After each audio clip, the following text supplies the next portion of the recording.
The question is, at least in my country, it's usual to hear the people saying, "I can design my own house," or "I want to design my own house." Yeah. And if they don't have enough money, they try to avoid spending money on architects as much as possible. Yeah.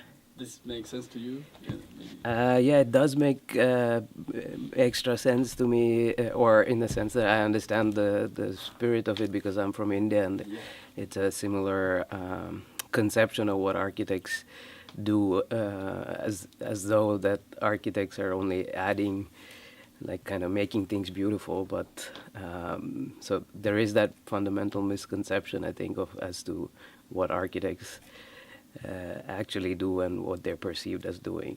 So yeah, so it does make sense, but not that I think it should be that way. But Yeah. So the question is, so are we really necessary, or in another way, how would you argue that architects are a relevant actor in today's world? yeah, we're absolutely necessary. I think because we design the built environment in which everything that in which culture operates. So in a way, it's a kind of fundamental profession.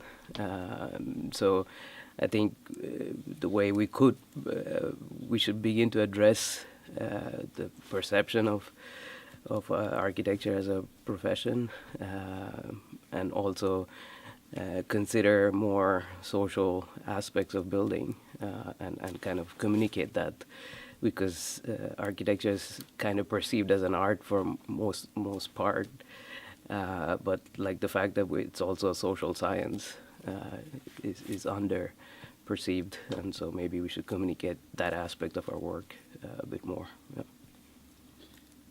Perfect. In the case of Zaha Hadid Architects, or maybe you, how is your personal process of connecting with the user of the project that you are designing, and how do you manage to understand what they really need?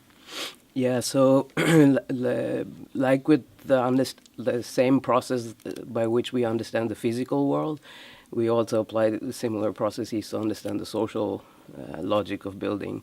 So it is leveraging new technologies like data technologies, like sensors and so on and so forth, like to understand how people occupy buildings and spaces. And also, like, increasingly we are working with social science departments in universities, and like trying to rationally understand or scientifically understand how people occupy buildings. Yeah. So that's it. Yeah. Thank you. Thank you very much. Thank you so much. Yes.